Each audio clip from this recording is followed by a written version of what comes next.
Hello and welcome back once again to IESE's Global Alumni Reunion 2019. I am sitting here with Micky Lawler. Micky is the president of the Women's Tennis Association and just wrapped up a talk here at the Global Alumni Reunion. Micky, thank you so much for being here and for your time today. We really appreciate it. Thank you so much for having me. It's been a real pleasure to share this moment with you. Micky, your speech was about driving innovation in sports. I think a lot of times when people think of innovation in sports, they think of changing equipment, changing training methods, innovations in diet, even among the athletes. Tell us a little bit about the biggest innovations in terms of the business side of sports. Well, the innovations that you mentioned actually are a big part of innovations in sports.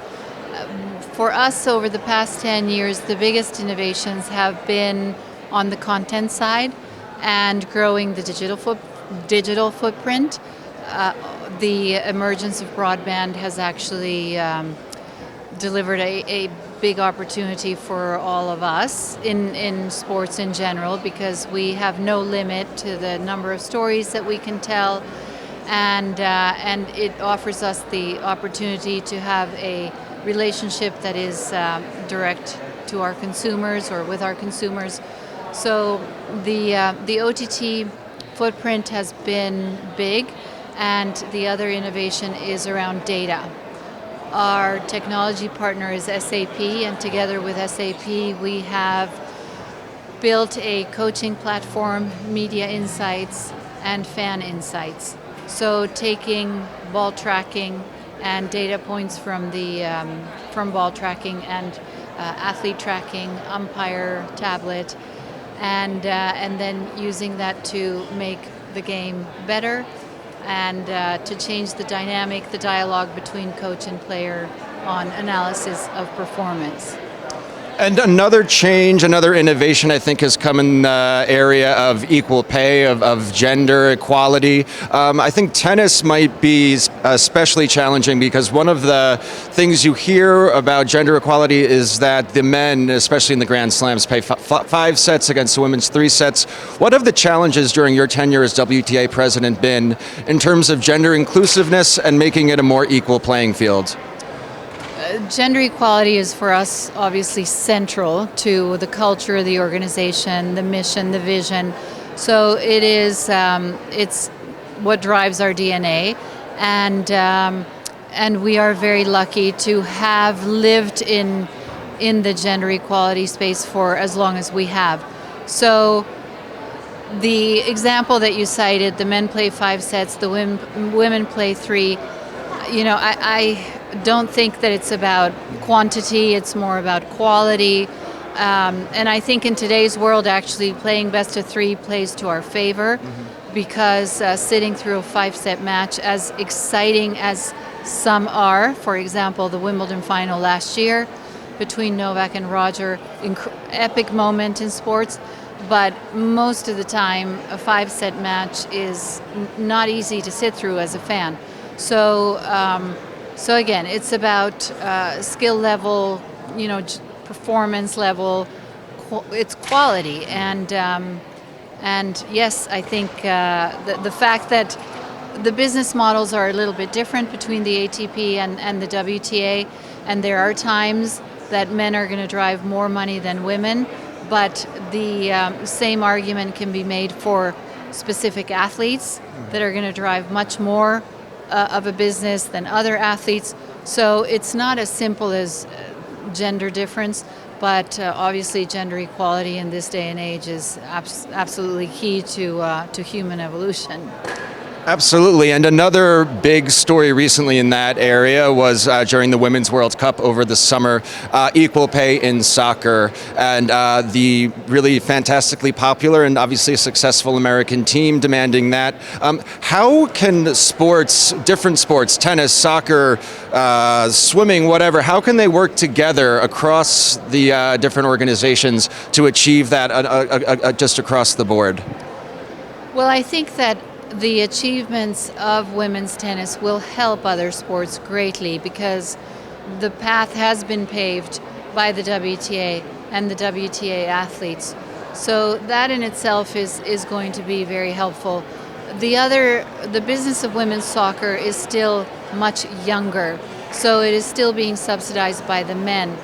But the fact that in the US, where the women have had all the success, that they're working with unequal training conditions or training terms or traveling conditions, I mean, that's just, these women have delivered, they've performed, and they deserve at least equal treatment, if not better in their case, just because of their results. So again, I think that our experience is going to, while we may not work closely together because we each have too much on our plates, you're going to look, we all live in the same world, so you look at what we're doing, and we look at what they're doing, and I actually see women's soccer as kind of a big competitor to women's tennis. Even in the games that are outside of the World Cup, attendance is phenomenal, interest is phenomenal, participation of young girls has increased dramatically. So it's fantastic for the sport, and I hope the same for other female sports. The important thing is girls are getting in there and they're playing sports and they're becoming very competitive, and that's the good news.